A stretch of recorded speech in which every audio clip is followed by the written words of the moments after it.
વડોદરા શહેરના ચૌહાણ પરિવારે શ્રીજી લખેલા ચોળાના દાણા ચોંટાડીને શ્રીજીની પ્રતિમાને અનોખો શણગાર કર્યો છે। હાલ ગણેશ ઉત્સવ દરમિયાન સાર્વજનિક યુવક મંડળો સહિત કેટલાક ભક્તોએ ઘરે શ્રીજીની પ્રતિમા બેસાડી છે, જેમાં કેટલાક ભક્તો શ્રીજીની પ્રતિમાને લઈને અવનવી થીમ ઉપર ડેકોરેશન પણ કરતા હોય છે। ત્યારે વડોદરા શહેરના શિયાબાગ વિસ્તારમાં આવેલા ભાવદાસ મહોલ્લામાં રહેતા ચૌહાણ પરિવારે શ્રીજીની પ્રતિમા પર ચોળાના દાણા અંકિત કર્યા છે। આ સાથે જ પ્રતિમા પર અંકિત કરવામાં આવેલા તમામ ચોળાના દાણા પર શ્રીજી લખવામાં આવ્યું છે। અત્રે ઉલ્લેખનીય છે કે છેલ્લા ઘણા વર્ષોથી ચૌહાણ પરિવાર દ્વારા આ જ પ્રકારે અનાજ, કઠોળ સહિતની વસ્તુઓથી શ્રીજી પ્રતિમાને શણગાર કરાઈ છે। આ વર્ષે શ્રીજીની પ્રતિમાને ચોળાના દાણાથી શણગારવા માટે ચૌહાણ પરિવારને 8 દિવસનો સમય લાગ્યો છે અને 1.5 કિલો જેટલા ચોળાનો ઉપયોગ કરવામાં આવ્યો છે। શ્રીજીની પ્રતિમા પર અનાજ અને કઠોળ ચોંટાડી ચૌહાણ પરિવારે નાગરિકોને ફાસ્ટ ફૂડ છોડી પૌષ્ટિક આહાર તરફ વળવાનો સંદેશો આપ્યો છે। સાથે જ આ શ્રીજીની પ્રતિમાના વિસર્જન બાદ તેના પર ચોંટાડવામાં આવેલા દાણા જળચર જીવો આરોગી શકશે।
આમાં નવીનતા એ છે કે અમે દર વર્ષે અનાજ ઉપર ભગવાનનું નામ, ગણપતિનું નામ લખીને મૂર્તિ બનાવીએ છીએ।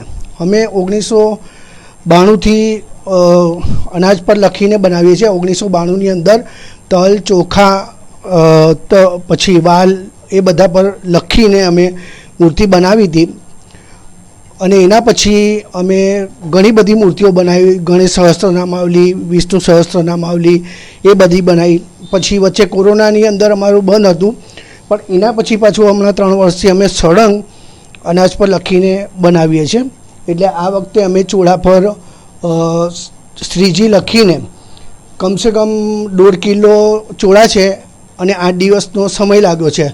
અમારો આખો ચૌહાણ પરિવાર એની અંદર લાગી ગયો હતો, એટલે સમય ઓછો હતો પણ અમે હિંમત રાખીને બધાએ કામ કર્યું એટલે આ થયું છે।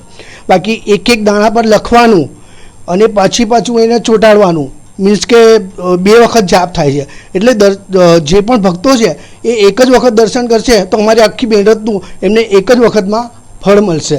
એટલે અમારે ત્યાં આવીને દર્શન કરશો તો તમને એ ફળ અવશ્ય મળશે। વાત કરીએ તો આ પ્રકારે શ્રીજીની પ્રતિમા પર અનાજ ચોંટાડવાનો, કઠોળ ચોંટાડવાનો મુખ્ય હેતુ શું છે, સંદેશો શું છે? અમારો આ મુખ્ય હેતુ છે કે આજકાલ ફાસ્ટ ફૂડ પર છે ને પબ્લિક વધારે આકર્ષાય છે।